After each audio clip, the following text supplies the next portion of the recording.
नमस्कार व्यूअर्स, मैं हूं अमीश देवगन। रात के 9 बज चुके हैं और आप देख रहे हैं सर्वश्रेष्ठ प्राइम टाइम डिबेट शो टक्कर। बजरंग दल पर बैन लगाने का वादा कर कांग्रेस अपने ही घर में घिर चुकी है, फंस चुकी है। पार्टी के कई नेता इस फैसले के खिलाफ हैं, खुलेआम बयानबाजी भी कर रहे हैं। तो दूसरी ओर बीजेपी इस मुद्दे को भुनाने में बिल्कुल पीछे नहीं है। पूरे कर्नाटक में हनुमान चालीसा का पाठ हो रहा है। तो अब कांग्रेस नेता वीरप्पा मोइली कह रहे हैं कि राज्य सरकार के पास तो बजरंग दल पर बैन लगाने का कोई अधिकार तक नहीं है। दूसरी तरफ तो सवाल खड़ा नहीं होता। तो दूसरी तरफ कर्नाटक कांग्रेस के अध्यक्ष डीके शिव कुमार का कहना है कि अगर कांग्रेस पार्टी सत्ता में आई तो बजरंग बली के मंदिर बनवाएगी। इस बीच रणदीप सुरजेवाला ने कहा है कि हरियाणा के कैथल को भी बजरंग बली का जन्म स्थान माना जाता है। तो आज इसी मुद्दे पर होगी सीएनबीसी आवास पर टक्कर का थर्सडे एडिशन। शंकर सुवन केसरी नंदन, कांग्रेस की ये कैसी उलझन। आज सीएनबीसी आवास की टक्कर का गुरुवार एडिशन, इसी मुद्दे पर, इसी विषय पर व्यूअर्स।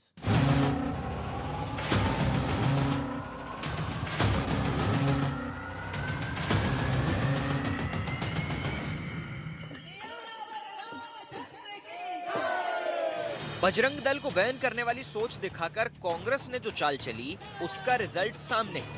बीजेपी इसे सबसे बड़ा मुद्दा बनाकर फ्रंट फुट पर खेल रही है। कर्नाटक के हर जिले, हर शहर, हर पंचायत में बीजेपी का चालीसा पाठ चल रहा है और कांग्रेस अपने ही बुने जाल में फंसकर अब मुद्दे को रफू करने में जुट गई है। Now I can tell you as a leader, we have no proposal to ban Bajrang Dal. Karnataka Congress के अध्यक्ष डीके शिव कुमार कह रहे हैं कि सत्ता मिली तो हम बजरंग बली का मंदिर बनवाएंगे।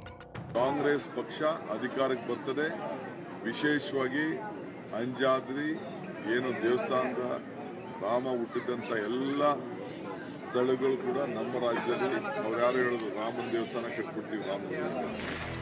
ये कहानी साफ बता रही है कि कांग्रेस बीजेपी के सियासी दांव में फंस चुकी है। खुद कांग्रेस के कुछ नेता सवाल उठा रहे हैं तो सहयोगी चुप्पी साधे हुए। बजरंग दल पर सवाल हुआ तो नीतीश जी नो कमेंट्स वाले अंदाज में खामोश हो गए। कांग्रेस ने अपने मैनिफेस्टो में कर्नाटक में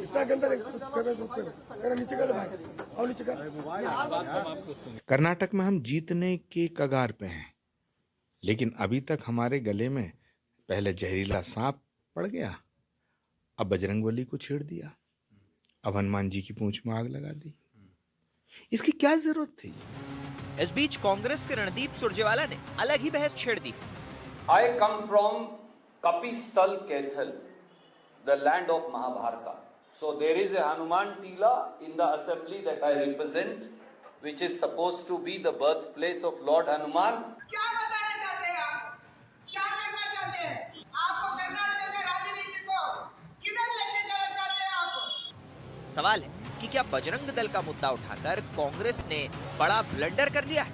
आज इसी पर होगी देश की सबसे बड़ी बहस।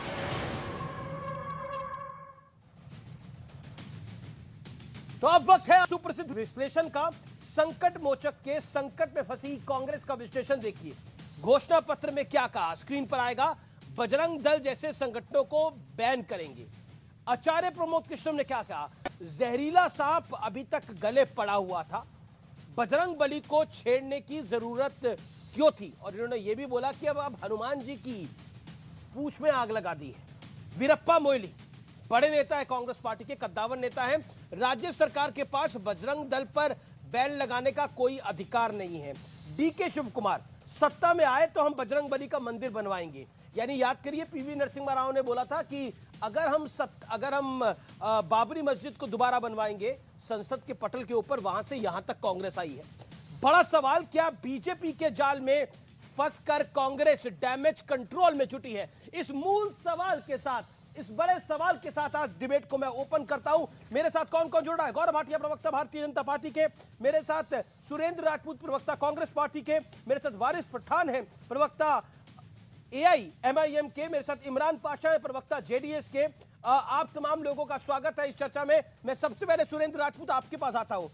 संकट मोचक के संकट में कांग्रेस पार्टी फंस गई है।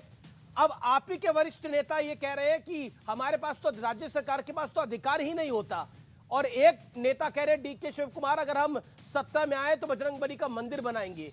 आखिर ये जलती हुई लकड़ियां उठाने की आवश्यकता क्यों पड़ गई थी?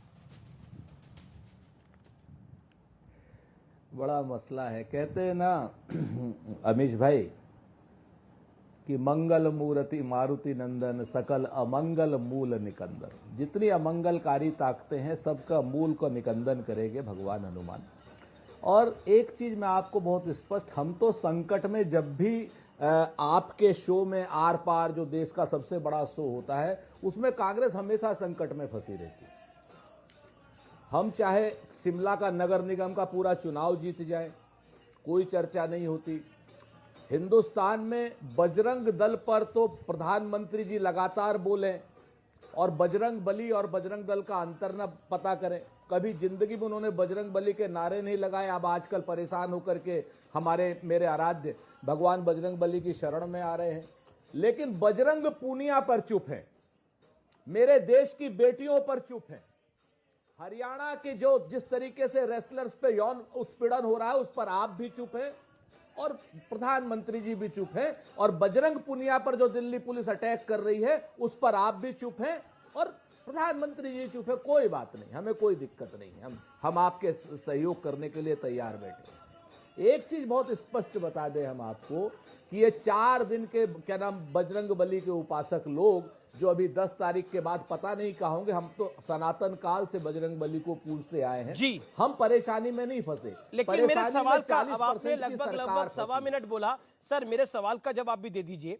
ये आचार्य प्रमोद कृष्णम ने कहा कि जहरीला सांप अभी तक गले पड़ा हुआ था, बजरंग बली को छेड़ने की जरूरत क्या थी। और वीरप्पा मोइली कह रहे कि राज्य सरकार के अधिकार में ही नहीं है ये सब कुछ, तो बोलने की आवश्यकता क्यों थी? आपके वरिष्ठ नेता यही बात को कह रहे हैं। डीके शिव कुमार कह रहे हैं हम मंदिर बनवाएंगे और आपकी लोकल लीडरशिप नाराज है इस बात से कि बजरंग दल को इशू क्यों बना दिया सेंट्रल लीडरशिप ने। अरे भाई बहुत, अरे रुकिए ना, रुकिए जरा ठहरिए सर, को परेशान हो रहे हैं। हम आपको जिम्मेवारी से सारे सवालों का जवाब देते हैं। आचार्य प्रमोद कृष्णन ने क्या कहा वो आचार्य प्रमोद कृष्णन से पूछिए। वो हमारे एक सम्मानित कांग्रेस पार्टी के सदस्य हैं, तो उनकी बात का जवाब देना मेरे लिए कोई बाध्यता नहीं है।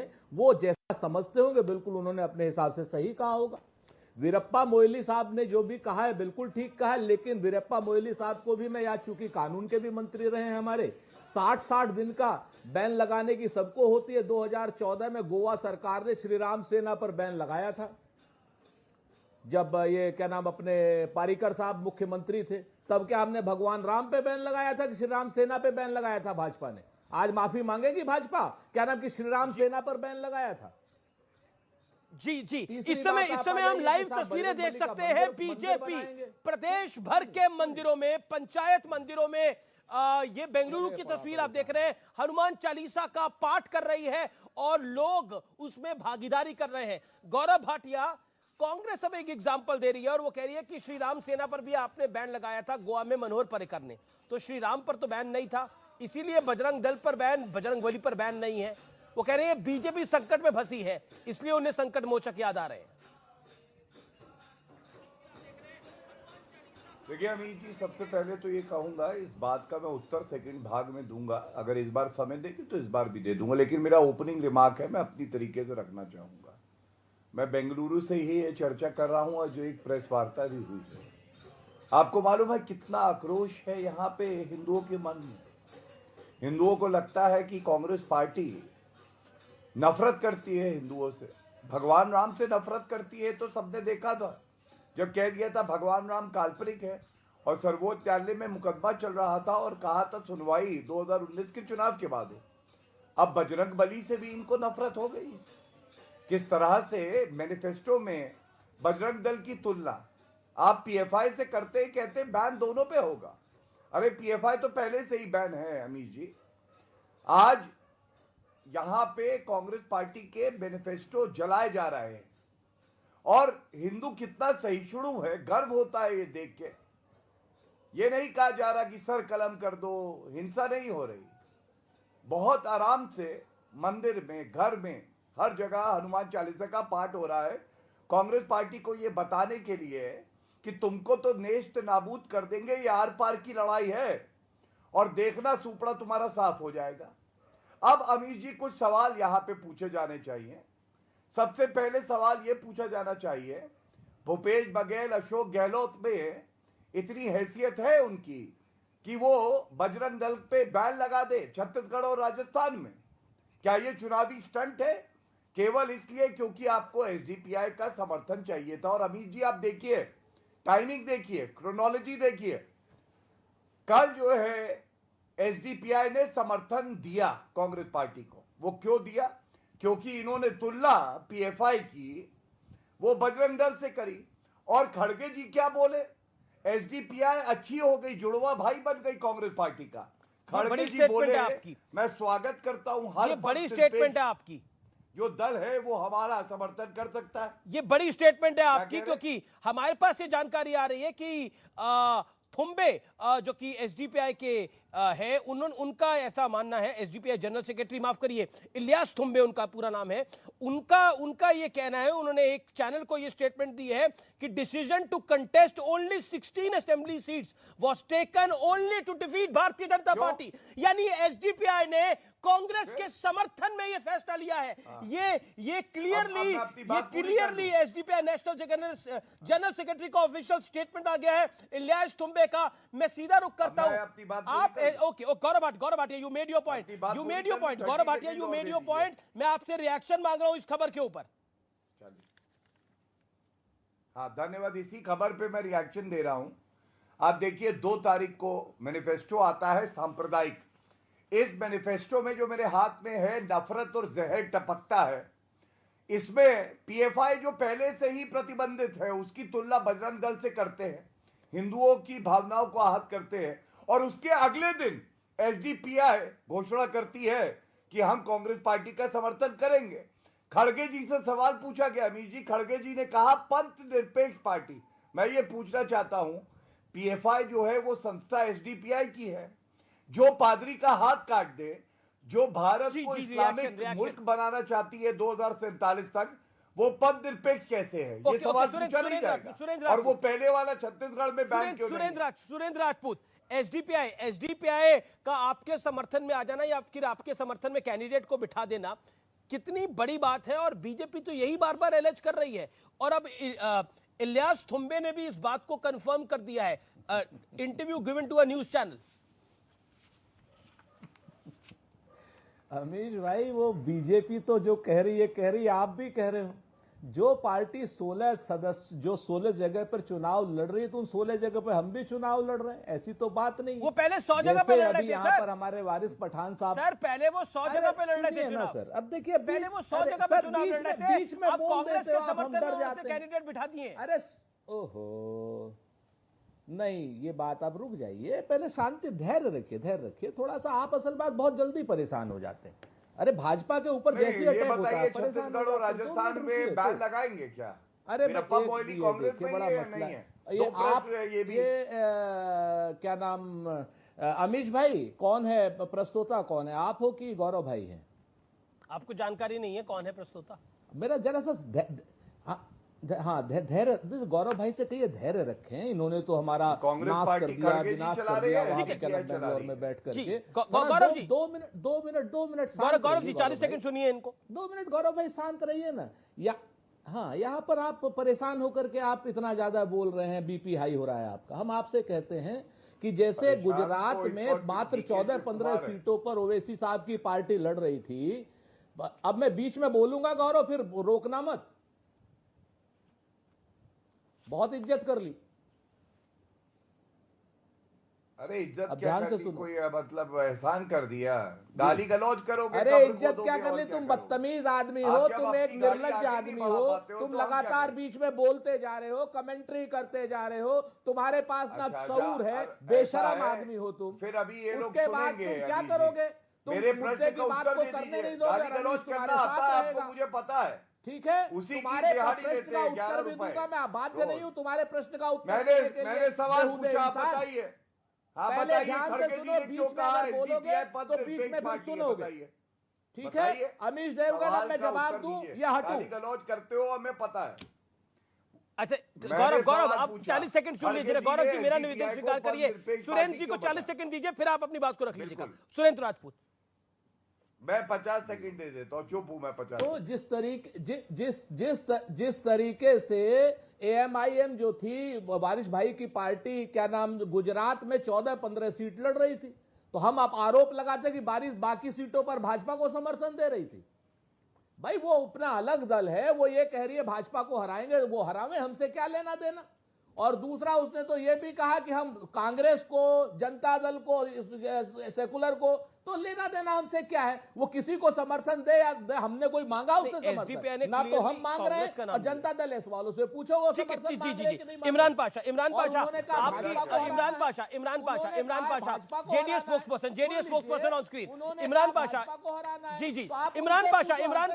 Senior leader of JDS, Imran Pasha senior leader of JDS. Hold on, Congress spokesperson Rajput ji, मेरा निवेदन। इमरान पाशा, आपसे मेरा सीधा सवाल है, एसडीपीआई क्या आपके समर्थन में भी कुछ कैंडिडेट के खड़ी हो रही है जो कांग्रेस का पॉइंट है? एंड माय सेकंड पॉइंट, जो बात डीके शिव कुमार ने बोली है कि वो बजरंगबली के मंदिर बनवाएंगे, उस पर आपका रिएक्शन?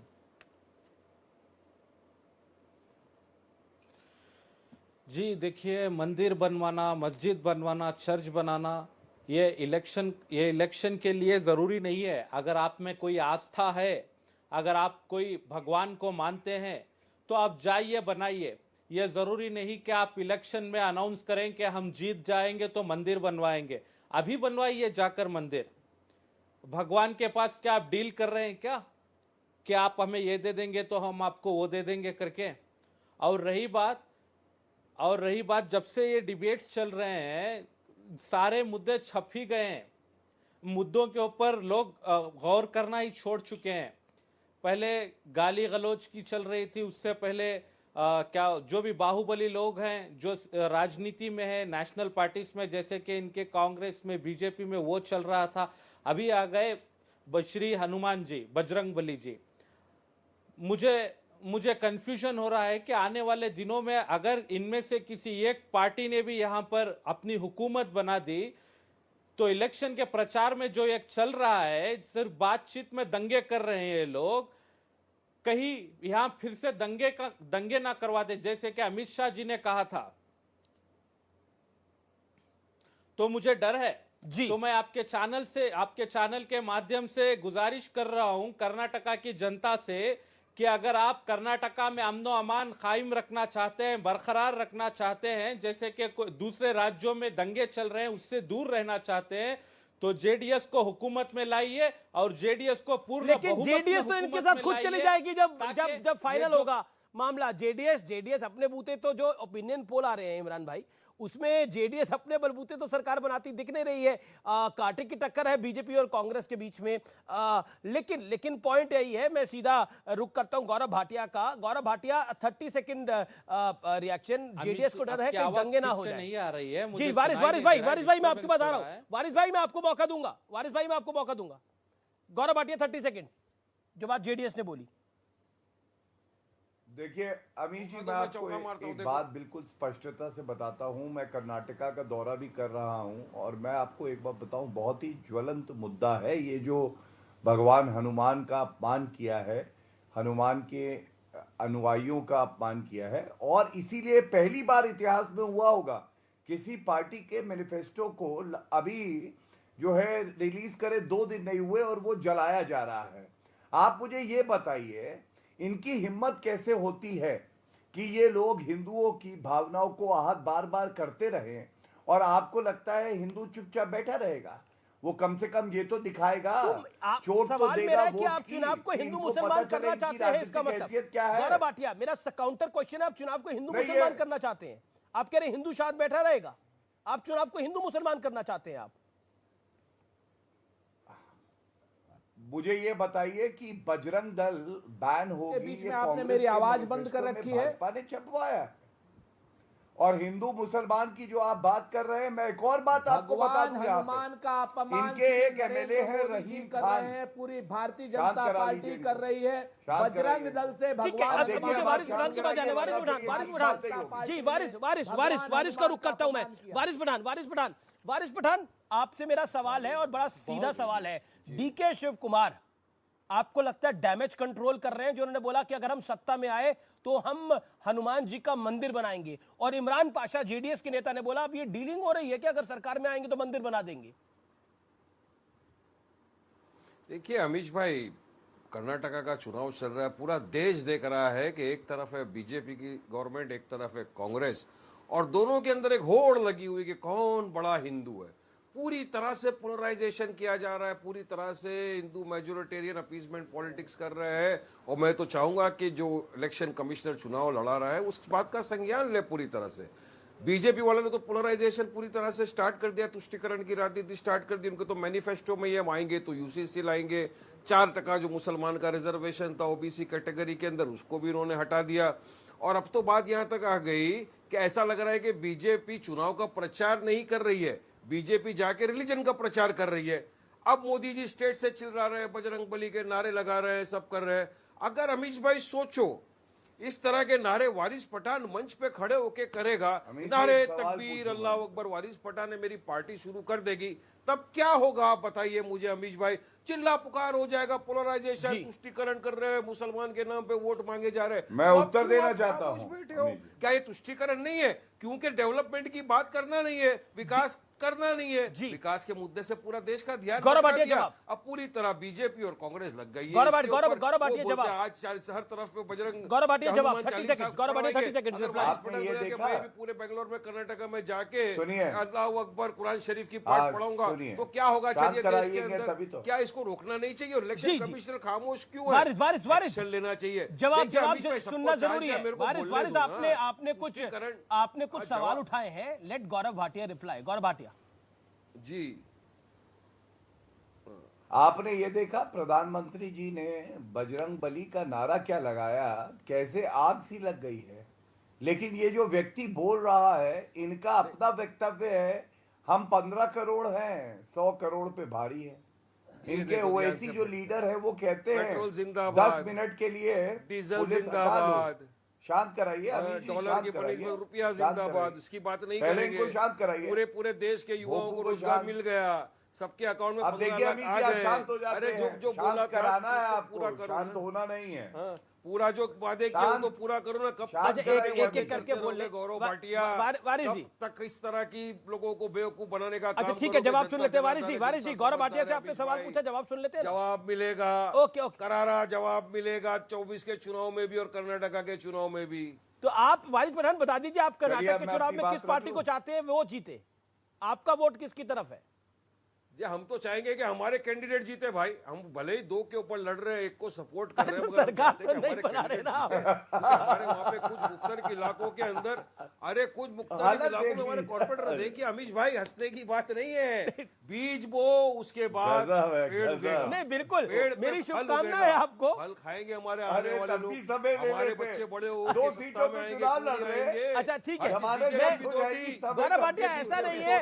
देखिए लोकतंत्र में ये नारा जिसकी जितनी बड़ी हिस्सेदारी उतनी उसकी भागीदारी, ये नारा लगता है लोकतंत्र के अंदर। लेकिन मुझे लगता है लोकतंत्र में 2 सीट वाले को भी उतना ही अधिकार है अपनी बात रखने का जितना 300 वाले को है, और दोनों को समय मिलना चाहिए। यही हेल्दी लोकतंत्र है। हम पे लोग लाख इल्जाम लगाए, लेकिन सुबह से बजरंग पुनिया भी चल रहा है, हर खबर को हम विस्तार से दिखा रहे हैं। इस समय की बहुत बड़ी खबर है, प्रधानमंत्री की शिकायत लेकर कांग्रेस चुनाव आयोग पहुंच गई है और हिंदू देवी देवताओं का नाम लेने पर शिकायत करी है। इलेक्शन कमीशन में कांग्रेस शिकायत लेके पहुंची है, देवी देवताओं के नाम लेने पर शिकायत है। पीएम के रोड शो की भी शिकायत करी गई है कि इससे लोगों को असुविधा होगी, लोग आएंगे।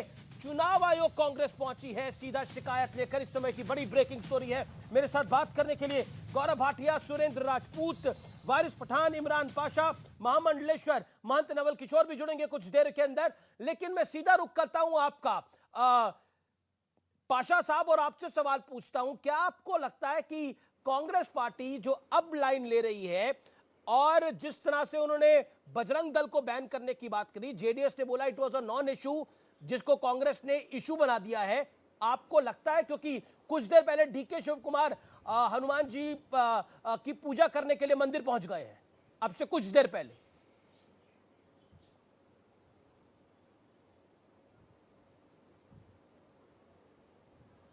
इमरान पाशा जी हाँ, बिल्कुल। जी जी जी जी अमित जी, बिल्कुल बिल्कुल ऐसा ही है। बहुत सारे काम थे, बहुत सारे मुद्दे थे जिनके ऊपर कांग्रेस अपना प्रचार कर सकती थी।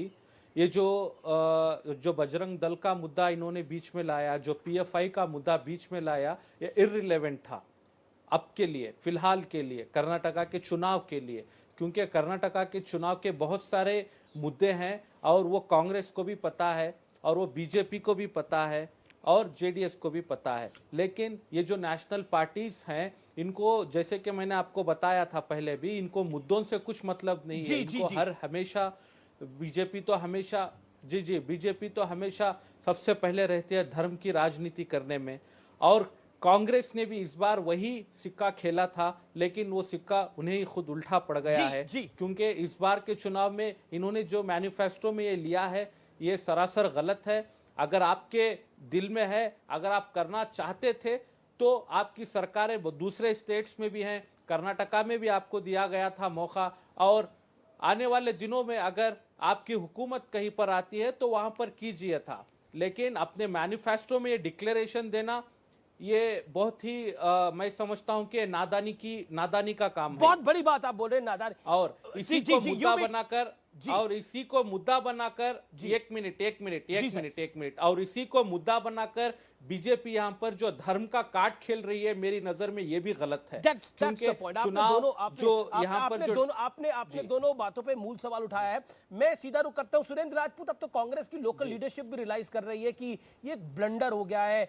डीके शिव कुमार हनुमान मंदिर जा रहे हैं, हनुमान जी के आगे प्रार्थना कर रहे हैं। हो सकता है वो पहले भी करते हो, लेकिन कैमरा यूनिट्स के साथ जा रहे हैं। Point number 1। पॉइंट नंबर 2, वो कह रहे हैं हम मंदिर बनाएंगे सत्ता में आने के बाद, जो कि आपके कहीं मैनिफेस्टो का पार्ट नहीं था।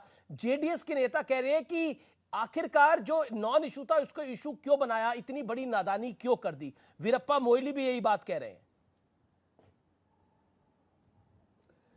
3-4 चीजें हैं अमीश भाई। हमने तो कोई पूरे मैनिफेस्टो से आपने उठा करके एक लाइन उठाई, और उस एक लाइन में जिसमें हमने ये लिखा था कि एनी इंडिविजुअल, ऑर्गेनाइजेशन या और ग्रुप्स जो भी हेट्रेट फैलाएंगे, कम्युनल टेंशन बात करेंगे, कम्युनल टेंशन की बात करेंगे, गैर संवैधानिक बात करेंगे, चाहे वो बजरंग दल हो या पीएफआई, उनको बैन करेंगे या उनके खिलाफ कठोर कार्रवाई करेंगे। एक लाइन हमारी ये थी, इसको चाहे तो आप उसी लाइन ने तो बवाल कर दिया। अब आप हो गए, अरे सुन तो लीजिए प्रभु, आप हमें डरा देते हो। आप सुनो ना, आप तो अभी गौरव भाटिया बीच में बोलने लगेंगे। तो मेरा क्या कहना है कि एक लाइन उठाई और आप लोगों ने वितंडावाद फैला दिया। ये तो भला हो कर्नाटक का कि वहां पर बहुत ज्यादा हिंदी चैनल देखा नहीं जाता, नहीं तो आप लोग सरकार बना दिए थे वहां। हमने उसमें क्या नाम ये भी पूछा है कि भाई 2.5 लाख जो नौकरियां खाली पड़ी हैं, वो अब तक आपने क्यों खाली डाली, तो हम वो 2.5 लाख नौकरियां भरेंगे। जी गौरव भाटिया 5.5 लाख करोड़ का घाटे का बजट दिया है, वो कैसे ठीक होगा। आपने 1258 कंपनियां बंद कराई हैं भाजपा ने, हम उनको चालू करने की बात करेंगे। आप लोगों की वजह से 1 लाख से ज्यादा नौकरियां चली गई। गौरव भाजपा की गवर्नमेंट में। गौरव भाटिया, आपने एक लाइन पकड़ ली, आपने एक लाइन को पकड़ लिया। कांग्रेस कह रही है कि हमारे मैनिफेस्टो में तो और भी सारी बातें थी, लेकिन क्या आपको लगता है, क्या बीजेपी चुनाव को, Gaurav Bhatia, my straight question to tonight is, क्या बीजेपी चुनाव को पोलराइज करने की कोशिश कर रही है? जेडीएस कह रही है कि कांग्रेस ने बड़ी नादानी करी है, लेकिन बीजेपी भी अब कोई कोर कसर नहीं छोड़ रही है इस मुद्दे को बनाने की। क्या आप भी पोलराइज करने की कोशिश कर रहे हैं गौरव भाटिया? और कांग्रेस चुनाव आयोग पहुंची है पीएम की शिकायत लेकर, your reaction? 40 seconds Gaurav Bhatia. Amit ji, काफी देर तक मैंने सबको सुना। आपने कहा जिसकी हिस्सेदारी उतनी ही भागदारी। मैं केवल एक बात जरूर कहूंगा, सुना था कि देर है पर अंधेर नहीं। कभी कभी ऐसा लगता है कि देर भी है और अंधेर भी है। आपके शो में जब बैठ जाते हैं, आप निर्दलियों को भी बुला लीजिए, सारे बैठा लीजिए 8-10, एक बार हमारे पास आ जाइएगा, हम अपनी बात रख लेंगे। अरे सबकी बात का उत्तर देना होता है, थोड़ा समय दे दीजिए। केवल इतनी ही गुजारिश करते हैं आपसे, बस थोड़ा समय मांगते हैं और ज्यादा कुछ नहीं चाहिए अमीश भाई। और कोई आरोप आप पे तब भी नहीं लगाएंगे। इस देश के सबसे बड़े पत्रकार है आप, आपको अंदाजा है, समय मिलेगा, इसीलिए मांगते हैं। आप अपनी बात को रखिए ना गौरव। चुनाव हारने के बाद बहुत समय मिलेगा, आराम से बैठे। धन्यवाद। सुनिए, आप सुनिए, आपने भी ऐसी बात कर दी, आपने कहा कि कांग्रेस पार्टी डैमेज कंट्रोल में है। डैमेज कंट्रोल तो तब किया जाता है जब कुछ बचा हो। यहाँ पे तो अस्थियां इकट्ठी करने के लिए आ रहे हैं। और क्यों, मैं बताता हूं। क्योंकि इनके मन में हिंदुओं के नफरत कितनी है। कौन सांप्रदायिक राजनीति कर रहा, आप बताइए। मैनिफेस्टो में आप पीएफआई जो पहले ही बैंड है उसकी तुलना बजरंग दल से क्यों करते हैं? क्योंकि बजरंग दल के जो लोग हैं, सदस्य हैं, वो बजरंग बली के अनुयायी हैं और इनको मैसेज देना था तुष्टीकरण का मुसलमानों को कि देखिए हम तुम्हारे साथ हैं। जैसे ही इन्होंने घोषणा करी, एसडीपीआई ने कहा हम कैंडिडेट वापस लेते हैं। दूसरी बात, एक बड़ी बात आपके चैनल पे बताता हूं। इनके एक नेता हैं जिन एमएलए, उनका नाम है रहीम खान। आपको मालूम है उन्होंने क्या बयान दिया है? उन्होंने कहा है सारे मुसलमानों एक हो जाओ और लिंगायत समाज को और हिंदू समाज को मजा चखा दो।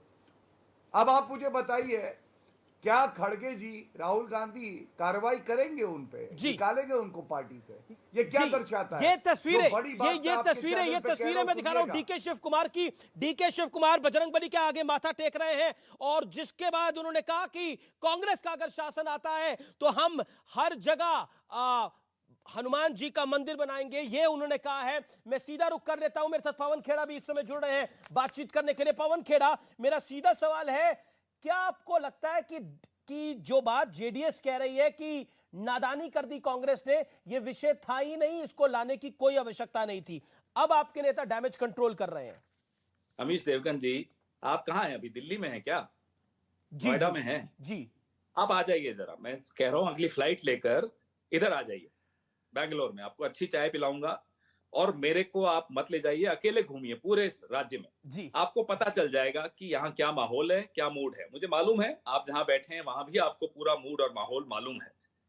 आपको मालूम है, एक आपकी जानकारी के लिए बता दूं, 3000 साल पुराना हनुमान मंदिर मुंबई सरकार ने गिराया। आपको मालूम है, यहीं बैंगलोर के पास 150 साल पुराना मंदिर बैंगलोर मेट्रो में गिराया गया।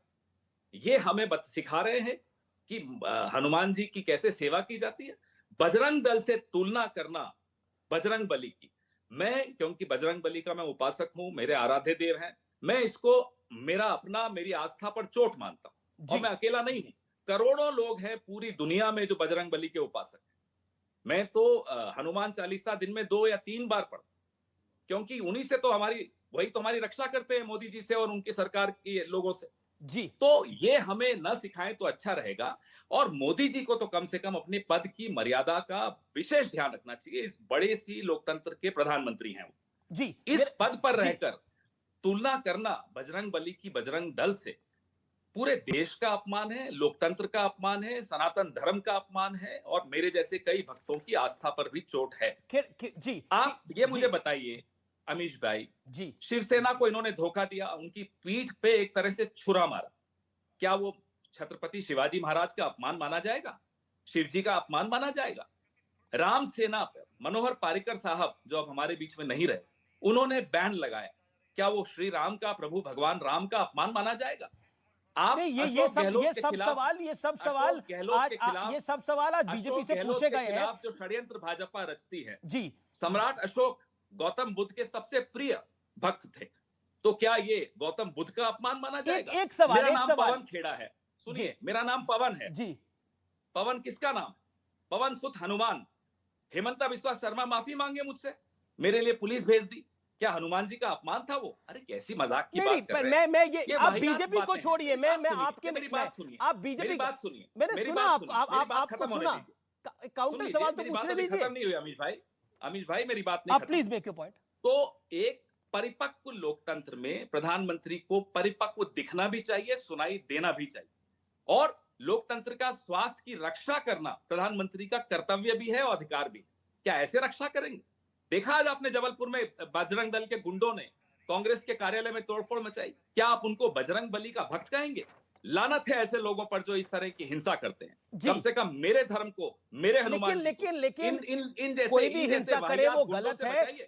लेकिन मैं ये बात क्यों कह रहा हूं, क्योंकि आचार्य प्रमोद कृष्णम कहते हैं जहरीला सांप अभी तक गले में पड़ा हुआ था, बजरंगबली को छेड़ने की क्या जरूरत थी, उनकी पूंछ में आग लगाने की क्या जरूरत थी। वीरप्पा मोइली, राज्य सरकार के पास बजरंग दल पर बैन लगाने का अधिकार नहीं है। वीरप्पा मोइली ये बात कह रहे हैं। डीके शिव कुमार कह रहे हैं सत्ता में आए तो हम बजरंगबली का मंदिर बनवाएंगे। लग रहा है कांग्रेस डैमेज कंट्रोल करने की कोशिश कर रही है। जेडीएस कह रही है कि कांग्रेस ने नादानी करी है। Your take. मैं बताता हूं जी। डैमेज कंट्रोल तो हम कर रहे हैं, लेकिन वो डैमेज किसने किया वो मैं बता रहा हूं। डैमेज उन्होंने किया जिन्होंने 3000 साल पुराना मंदिर तोड़ा, जिन्होंने 150 साल पुराना मंदिर तोड़ा, जिन्होंने 36,000 मंदिर इस राज्य में अकेले कर्नाटक में पिछले 4 साल में तोड़े। जी हाँ, वो डैमेज कंट्रोल तो हम करेंगे। हम तो वो डैमेज कंट्रोल भी करेंगे जो 40% कमीशन ले लेकर जो हालत कर दी इन लोगों ने कर्नाटक सरकार की। ऐसे तो नहीं जगदीश शेट्टार छोड़कर आ गए, पुराने मुख्यमंत्री, पूर्व उप मुख्यमंत्री, ये सब छोड़कर अगर आ रहे हैं तो वो सब डैमेज कंट्रोल कर रहे हैं। कौन सा डैमेज? जो इस राज्य की जनता को हुआ है, जो यहाँ के बेरोजगार नौजवान को हुआ है। आप सोचिए 400 रुपए का सिलेंडर 1107 रुपए में बिक रहा हो, डैमेज तो हम सब की जेबों को हुआ है। कर्नाटक के 6.5 करोड़ लोगों को जो डैमेज हुआ है, हम उसको कंट्रोल करने आ रहे हैं। इसीलिए आपको मैं आज लिख कर देकर जा रहा हूं, 13 तारीख को फिर मिलेंगे जी। भारी बहुमत से कांग्रेस की सरकार आ रही है ताकि लोकतंत्र को जो डैमेज हो रहा है उसको कंट्रोल किया जा सके। अगला सवाल एसडीपीआई के नेशनल जनरल सेक्रेटरी इलायस थुम्बे ने बोला है कि हमने अपनी 100 से कम सीटें यानी 16 सीटों पे हम इसलिए कंटेस्ट कर रहे हैं क्योंकि हम बीजेपी को निपटा सके और कांग्रेस का शासन ला सके। बीजेपी का आरोप है इस पूरे विषय के ऊपर कि एसडीपीआई और कांग्रेस का साइलेंट गठबंधन हो गया है। Your take. मैं आपको इसका भी जवाब देता हूं जी। हमारे सबसे वरिष्ठ मुसलमान जो नेता यहां लड़ रहे हैं, उनके खिलाफ एसडीपीआई चुनाव लड़ा रहा है और आप हमें कह रहे हैं एसडीपीआई हमारी मदद कर रहा है। वो कह रहे हैं वो छोड़िए, जो कर रहे हैं मैं वो आपको बता रहा हूं। जो सबसे महत्वपूर्ण लीडर्स हैं, हमारे पुराने दिग्गज मुस्लिम लीडर्स हैं, उनके खिलाफ एसडीपीआई चुनाव लड़ा रहा है। कर दे वापस कैंडिडेट्स। ये क्या जुगलबंदी हमें नहीं समझ में आता। हमें यह समझ में आता है हम सिर्फ और सिर्फ कर्नाटक की जनता को लेकिन 40% कमीशन की सरकार, लेकिन एसडीपीआई उनके जनरल सेक्रेटरी कह रहे हैं कि हमने अपने कार्यकर्ताओं को बोला है वो कांग्रेस पार्टी के लिए कैंपेन करें। क्यों नहीं कैंडिडेट वापस लिया था? पूछिए उनसे, आप पूछिए ना उनसे, या मोदी जी से परमिशन लेके पूछ लीजिए उनसे कि क्यों कैंडिडेट वापस नहीं कर रहे। क्या तरीका है ये? अच्छा ठीक है, आपने हमारे लीडर्स के खिलाफ चुनाव लड़ते हो और उसके बाद कहते हो। जी मेरा आखिरी सवाल आपसे ये होगा कि आप हालांकि बैंगलोर में हो लेकिन दिल्ली की पॉलिटिक्स को आप अच्छे से समझते हैं। दिल्ली में मुख्यमंत्री साहब का जो बंगला है उसमें 45 करोड़ रुपए लगे हैं। क्या आपको लगता है, what is your view on that? That's my final question to you. Amish भाई, कोई भी समझदार व्यक्ति किसी भी पार्टी का हो, कोई भी राजनीतिक विचारधारा का हो, क्या इसको सही ठहरा सकता है? आप मुझे बताइए। आपने मुझे कई सालों से देखा है, मैं भी आपको जानता हूं। 45 करोड़ जनता का पैसा एक ऐसा आदमी अपने बंगले पर फूंक दे जो आम आदमी कहता हो अपने आप को, जिसने एफिडेविट बनाया था 2013 में, जिसका पॉइंट नंबर 3 क्या था कि मैं आलीशान कोठी में सरकारी मकान में नहीं रहूंगा, नीली बत्ती लाल बत्ती की गाड़ी इस्तेमाल नहीं करूंगा, सिक्योरिटी नहीं लूंगा। पॉइंट नंबर 3 आप पढ़िएगा उनके एफिडेविट का, 2013 में उन्होंने खुद साइन करके बांटा था। अब ऐसे एफिडेविट साइन करने के बाद अन्ना आंदोलन से उपजी हुई पार्टी अपने आप को आम आदमी पार्टी कहती हो, और 45 करोड़ वो भी कब? कोविड के दौरान जब लोग त्राही त्राही कर रहे थे, ऑक्सीजन की तलाश में थे, अस्पतालों में बेड्स की तलाश में थे, तब 45 करोड़ पवन खेड़ा, एक शर्म नहीं? विधि का विधान होता है। शीला जी के लिए अरविंद जी ने कहा था एक समय पर उनके घर में 10 एसी लगे हुए हैं, लेकिन आज 10 एसी तो छोड़िए, 45 करोड़ रुपए लगाए गए हैं, 8-8 लाख के पर्दे लगाए गए हैं। मुझे नहीं पता कि 8 लाख का पर्दा दिखता कैसा है, कभी जाऊंगा तो देखूंगा कि 8 लाख का पर्दा कैसे दिखता है। आपको पता है 8 लाख का पर्दा कैसा होता है? आपको वो अंदर भी नहीं आने देंगे। मैं आपको लिख कर दे सकता हूं, हमें आपको या अपने किसी एमएलए को अंदर नहीं आने देते हैं। आपने तो पर्दे की बात की, मैंने तो कभी जिंदगी में नहीं सुना था कि वियतनामीज पर्ल मार्बल, मैं तो पहली बार सुना जी। पर्ल मार्बल, और लाखों रुपए के स्विमिंग पूल बनाए गए। पिताजी के लिए जो इन्होंने कमरा बनाया उसमें जो वार्डरोब है वो 12 लाख का है। मेरा बड़ा मन है कि एक बार वो घर देखूं, देख तो लें कि ये पर्ल मार्बल होता क्या है। म्यूजियम हम दोनों इकट्ठे चलेंगे, मैं और आप इकट्ठे जी, ये तो चलते वो तो म्यूजियम बनने लायक है, कभी म्यूजियम बनाया जाएगा वहां पर। चलिए museum of the death of democracy, जी इसका नाम ये रखना चाहिए। जी। लोकतंत्र की हत्या का म्यूजियम है ये। जी बिल्कुल, कॉमन मैन जब कोविड से पीड़ित था तब इस तरह का खर्चा हो रहा था। निश्चित तौर पर ये आम आदमी को झकझोरती है ये बात, जब आम आदमी ऑक्सीजन के लिए तरस रहा था, जिंदगी के लिए तरस रहा था, लाइफ के लिए तरस रहा था, दवाइयों के लिए की दिक्कत थी। और ऐसा नहीं है कि सब शासन, चाहे वो राजस्थान की सरकार हो, चाहे वो उत्तर प्रदेश की सरकार हो, सब शासन लगे हुए थे लोगों को सुविधा पहुंचाने में, लेकिन दिल्ली की सरकार में इस तरह का घर बन रहा था। ये वाकई चौंकाने वाली खबर है। It is a shocking story. चलिए आपका बहुत बहुत शुक्रिया हमारे साथ जुड़ने के लिए, अपनी बात को रखने के लिए। Thank you so much sir, pleasure having you. मैं सीधा रुख करता हूं मेरे साथ बीजेपी के प्रवक्ता हैं गौरव भाटिया, उनका मैं रुख करूंगा, लेकिन उससे पहले मैं महंत जी के पास चलूंगा, वो काफी देर से इंतजार करें। महंत जी, क्या आपको लगता है बजरंग बली का एक नई वारिस भाई मैं आपके पास आ रहा हूं। महंत जी, एक नई थ्योरी आई है, कैथल में बजरंग बली का जन्म हुआ है और किष्किंधा में नहीं हुआ है। ये एक नई थ्योरी उजागर हुई है, क्या कहना चाहते हैं आप? कहां हुआ है, जानकारी दीजिए व्यूअर्स को। जय सिया राम बोलता हूं। मैं एक निवेदन करता हूं, श्रीमद् वाल्मीकि रामायण आप पढ़ेंगे तो उसमें किष्किंधा कांड ही श्री हनुमान जी का प्रागट्य भूमि है। मैं विनम्रता से निवेदन करना चाहता हूं, हर पार्टी राजनीति करे, अपनी अपनी बात कहे, परंतु कम से कम धार्मिक विषय जहाँ पर आए वहाँ श्रद्धा तो रखें, परंतु किसी की श्रद्धा को ठेस न पहुँचाएं। मुझे लगता है हम सबका समान कर्तव्य है। महापुरुषों के विषय में, आराध्य के विषय में, इष्ट के विषय में कोई हल्के शब्द किसी को भी नहीं बोलना चाहिए और किसी के विषय में नहीं बोलना चाहिए। परंतु दुर्भाग्य है क्या, इस देश में जब से देश स्वतंत्र हुआ है, कहीं न कहीं राजनीति में कुछ लोगों को प्रसन्न करने के लिए एक तरफ पक्ष लिया जाता है, दूसरे तरफ कहीं न कहीं दुत्कारा जाता है, विपक्ष किया जाता है। वो उचित नहीं है। ये होता रहा है। ये देश में राष्ट्रपति भवन से लेकर के और पार्षद के यहाँ तक इफ्तार पार्टियाँ होती रही, हमको कभी कोई कष्ट नहीं हुआ। परंतु हनुमान जी के विषय में या किसी आराध्य के विषय में कोई कहाँ जन्म हुआ था या कोई हल्के शब्द बोलना मुझे लगता है उचित नहीं है। और जहाँ तक मैं बजरंग दल की बात करूँ, बजरंग दल में देश के नौजवान जुड़े हुए हैं और बजरंग दल में कोई ऐसा व्यक्ति नहीं जुड़ा है जो कहीं कानून का उल्लंघन करता हो, कहीं मर्यादा का उल्लंघन करता हो। हाँ, हो सकता है कुछ लोग पटके पहन करके कुछ गड़बड़ कर देते हो, तो मैं नहीं कह सकता, परंतु बजरंग दल चाहे विश्व हिंदू परिषद या संघ के परिवार में जो लोग जुड़े हैं, वहाँ व्यक्ति का निर्माण होता है, चरित्र निर्माण होता है। वहाँ किसी को कानून उल्लंघन करने का या संविधान के विपरीत जाने का अधिकार किसी को नहीं, किसी नागरिक को नहीं है। और मैं विश्वास के साथ कहता हूँ, कोई बजरंग दल का कार्यकर्ता अमानवीय कृत्य नहीं करता, किसी का अपमान नहीं करता। हाँ, अब कोई आकर के चढ़ के छाती पे बैठ जाएगा तो व्यक्ति हाथ पैर तो चलाएगा ही चलाएगा। वारिस पठान वांट्स टू रिएक्ट। वारिस पठान, समन्वय के साथ रहें, एक दूसरे के आस्थाओं का सम्मान करें, ऐसा मैं निवेदन करता हूं। स्वामी जी कह रहे हैं कि बजरंग दल कोई गलत काम थोड़ी करता है। और एक बात बताइए, एक व्यक्ति अगर किसी जगह कोई गलत काम करे तो पूरी संस्था थोड़ी गलत हो जाती है। वारिस पठान आवाज मिल रही है आपको?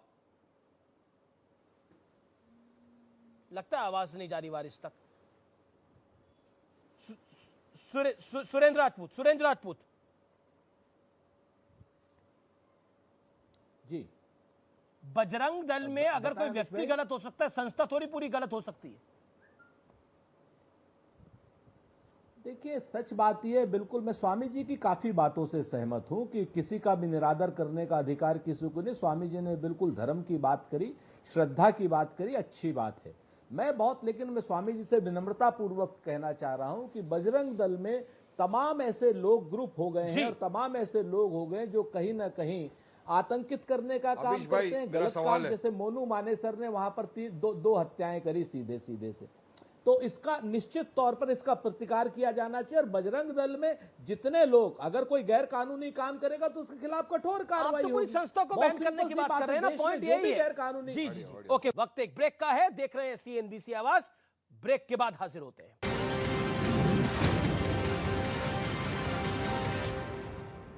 पता है, लोग अक्सर मुझसे पूछते हैं कॉल सेंटर का डू यू नो में आज हम बातचीत करने वाले हैं देश की सबसे बड़ी पेंट कंपनी एशियन पेंट के बारे में। दरअसल इसका इतिहास तो काफी पुराना है, लेकिन कुछ इंटरेस्टिंग फैक्ट में पहला फैक्ट तो ये कि ये मार्केट कैप के लिहाज से दुनिया की दूसरी सबसे बड़ी पेंट कंपनी है।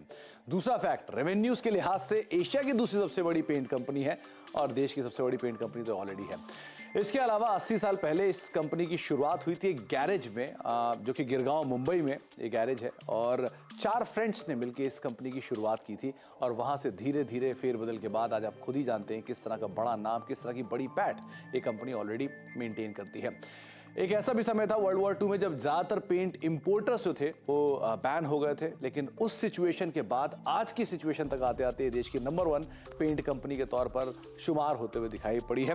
इसके अलावा एक और इंटरेस्टिंग फैक्ट ये भी है कि जो इस कंपनी का लोगो है या मैस्कट है गट्टू, उसकी शुरुआत जो है वो लेजेंडरी इलस्ट्रेटर R.K. लक्ष्मण साहब ने की थी और उस समय पर एक कॉन्टेस्ट भी रन किया गया था कि जो उस मैस्कट का नाम तय करेगा उसको इनाम दिया जाएगा 500 रुपए के आसपास का। करीब करीब 47,000 एंट्रीज आई उस नाम के लिए ही महज, और उसके बदले में 2 लोग जो कि मुंबई में थे उन्होंने इस मैस्कट का नाम गट्टू तय किया। गट्टू आपको याद होगा वो मैस्कट था जो कि एक बच्चा जिसके हाथ में एक बाल्टी होती थी और एक पेंट ब्रश होता था, तो वो कंपनी का मैस्कट जिसके पीछे कई सारी इंटरेस्टिंग स्टोरीज भी हैं।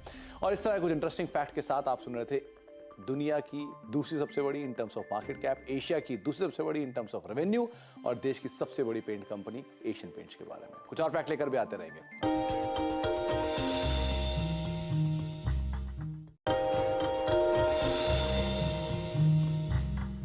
डू यू नो में आज हम बातचीत करने वाले हैं दक्षिण भारत से शुरू हुई consumer durable major V Guard के बारे में। दरअसल इस कंपनी की शुरुआत करीब 50 साल पहले रफली 1977 में कोशुसेफ चिदिल्लापिल्ली साहब ने शुरू की थी ये कंपनी, और उस समय पर ये कंपनी उन्होंने 1 लाख रुपए की जो पूंजी अपने फादर से ली थी उसके साथ शुरू की थी। दरअसल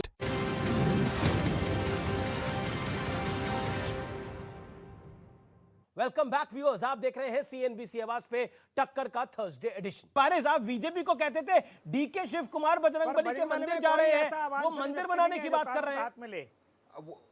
यही तो मेरा सवाल है। अभी मैं कांग्रेस के प्रवक्ता को सुन रहा था अमीश भाई, उन्होंने 4000 साल पुराने मंदिर की बात की, 3000 साल पुराने मंदिर की बात की, डीके साहब जा रहे हैं हनुमान मंदिर में माथा टेक रहे हैं, हनुमान मंदिर बनाने की बात कर रहे हैं, और वहीं पे ये बोलते हैं कि मुसलमानों के इनको 90% वोट चाहिए।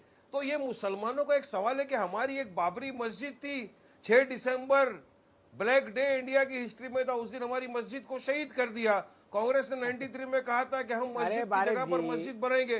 क्या स्टैंड है आपका उसके ऊपर, क्या स्टैंड है पहले बताइए, लोगों को जवाब तो दीजिए।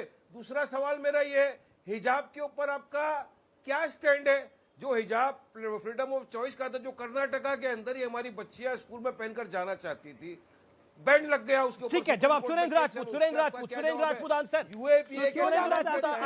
स्कूल ड्रेस पहन के जाओ ना भैया, कोर्ट जेलों के अंदर हिजाब पहन के मदरसे में समर्थन किया था यूएपी के अमेंडमेंट के ऊपर। सुरेंद्र राजपूत बारे में भी तो कोई कांग्रेस का जवाब दीजिए। सुरेंद्र राजपूत, कांग्रेस को वोट चाहिए तो फिर लोगों के साथ खड़े भी रहना पड़ेगा ना। लेकिन वो कह रहे हैं आपको मुसलमानों का वोट चाहिए, एसडीपीआई का भी साथ चाहिए, लेकिन आपको मुसलमानों के साथ खड़े नहीं रहना। मुसलमानों का वोट चाहिए तो टोपी पहनो। कांग्रेस से पूछा है सवाल सुरेंद्र राजपूत। हम स्वामी जी को भी और वारिस भाई को भी और आपको भी ससम्मान एक बात कहना चाहते हैं, हमें देश के प्रत्येक नागरिक के वोट की अभिलाषा है, लेकिन हिंदू मुसलमान के नाम पर नहीं, अपने काम के नाम पर। एक बात, दूसरी बात, हम हर अन्याय के खिलाफ पूरी ताकत से खड़े होते हैं। हम हर अन्याय के खिलाफ पूरी ताकत से खड़े होते हैं। हम वारिस पठान की कब खड़े हुए आप? चलिए बताइए। भारतीय जनता पार्टी को समर्थन देने हिजाब का हमारा मुद्दा आ गया, खड़े थे, सवाल उठाए। बताइए गैर कानूनी काम जो आप बताइए। यूएपी का कानून जब आया, आज इतने सारे बच्चे कैदों के अंदर बेगुनाह बंद है, आपने समर्थन किया था उस वक्त अमेंडमेंट का बीजेपी को, तो आपके समर्थन की वजह से यूएपी कानून के अंदर अमेंडमेंट आया, और आज देखिए क्या हालत है कर्नाटक के हमारे अंदर। नेताओं के खिलाफ एसडीपीआई चुनाव लड़ रही है, और आप लोग जो है, आप भाजपा और वारिस भाई सब मिला करके कह रहे हैं कि वो हमें समर्थन दे रही है। सच बात ये है कि उनका हमारे जनरल नेताओं सेक्रेटरी के कह रहा है खिलाफ सर। अरे हम तो अनर्गल लड़ रहे भाषा का चुनाव प्रयोग सबके अगेंस्ट सर में। उनका जनरल सेक्रेटरी कह रहा है, अमीश देव कौन होता है बोलने वाला? उनका आप इलाज तुम्बे को पकड़िए ना, वो कह रहा है, वो कह रहा है कि हमारे लोग कांग्रेस के लिए कैंपेन करेंगे। अमीश देवगन साहब, तो ये सवाल हमसे नहीं, अरे उनसे अमीश देवगन पूछिए साहब ना बीजेपी कि के हमारे ही खिलाफ हम ही को कत्ल कर रहे हो। लेकिन एक और बड़ी खबर है, एक और बड़ी खबर है, उसका अब रुख कर लेते हैं। अरविंद केजरीवाल जिस करप्शन के मुद्दे को लेकर सियासत में उतरे थे, आज देखकर हैरानी होती है कि वो उन्हीं आरोपों में घिरे हुए हैं। मैं आज आपको दिल्ली के कथित शराब घोटाले से जुड़ी कुछ सुपर एक्सक्लूसिव इंफॉर्मेशन दूंगा, और यह जानकारी किसी आम सोर्स के हवाले से नहीं है व्यूअर्स, बल्कि ईडी की सप्लीमेंट्री चार्जशीट के आधार पर है। आपको मैं जो इंफॉर्मेशन देने जा रहा हूं, ईडी की सप्लीमेंट्री चार्जशीट के मुताबिक दिल्ली की नई आबकारी पॉलिसी अरविंद केजरीवाल का ही ब्रेन चाइल्ड थी। यानी पूरा प्लान अरविंद केजरीवाल के दिमाग से निकला था और फिर उसे प्रैक्टिकल जामा पहना दिया गया। इसी चार्जशीट में तेलंगाना के सीएम केसीआर की सुपुत्री कविता यानी के कविता का भी जिक्र आता है। कहा गया कि के कविता ने आबकारी नीति बनने और लागू होने के बाद विजय नायर के साथ कई बार मीटिंग की थी। यहां यह भी समझ लीजिए कि यह विजय नायर कौन है। विजय नायर आम आदमी पार्टी का सदस्य और नई आबकारी नीति को मैनेज कर रहा था। विजय नायर ने ही अरुण पिल्ले, अभिषेक बेनो पिल्ले और बुची बाबू के साथ जूम कॉल अरेंज कराई थी। विजय नायर को आबकारी नीति बनाने और उसको लागू करने और अवैध गतिविधियों के लिए अरविंद केजरीवाल और मनीष सिसोदिया का समर्थन और छूट भी हासिल थी। चार्जशीट के मुताबिक, ये चार्जशीट को हम कोट कर रहे हैं, अरविंद केजरीवाल ने वाईएसआर कांग्रेस के सांसद मुंगता श्रीनिवास रेड्डी से भी मुलाकात की थी। इस मामले में ईडी मुंगता श्रीनिवास के बेटे राघव श्रीनिवास को गिरफ्तार ऑलरेडी कर चुकी है। जिस पार्टी की नींव भ्रष्टाचार के खिलाफ लड़ाई के लिए पड़ी थी, उसके मुखिया कई मुख्य नेता भ्रष्टाचार के आरोपों में इस समय घिर चुके हैं। मुद्दा सिर्फ लिकर पॉलिसी का नहीं है, अरविंद केजरीवाल के घर का भी है। बीजेपी के कई नेताओं ने गूगल अर्थ की कुछ तस्वीरें शेयर कर डाली है। इससे अरविंद केजरीवाल के घर की 2013 से 2022 के बीच की एरियल तस्वीर शामिल है। वो तस्वीरें मैं आपको दिखाऊंगा अभी, यह आप देख रहे हैं स्क्रीन पर। 2013 में दिल्ली के मुख्यमंत्री अरविंद केजरीवाल के घर का बिल्ट अप एरिया 317 यानी 317 स्क्वायर मीटर था, जबकि घर के पीछे घना जंगल दिखाई दे रहा था। 2021 आते आते घर के पीछे वाला जंगल साफ हो गया और वहां नए घर का निर्माण भी हो गया। ये तस्वीर में आप देख सकते हैं, यानी जहां कभी घना जंगल था वहां 1130 स्क्वायर मीटर का, पहले कितने स्क्वायर मीटर का था याद करिए, और अब 1130 स्क्वायर मीटर का नया आलीशान घर बन चुका था। अगर इन दावों में दम है तो 2013 से 2022 तक अरविंद केजरीवाल के घर का बिल्टअप एरिया 356% बढ़ चुका है। हालांकि जितना मुखर आम आदमी पार्टी हर मुद्दे पर होती है, अरविंद केजरीवाल के घर वाले मुद्दे पर उतना ही सन्नाटा है, उतना ही मौन है। अब इस हालात को देखकर वो गाना याद आता है कि क्या से क्या हो गए देखते देखते। फिलहाल सीएनबीसी आवाज के टक्कर में इतना ही। उम्मीद है आज का कार्यक्रम आपको जरूर पसंद आया होगा। शुभ रात्रि, नमस्कार।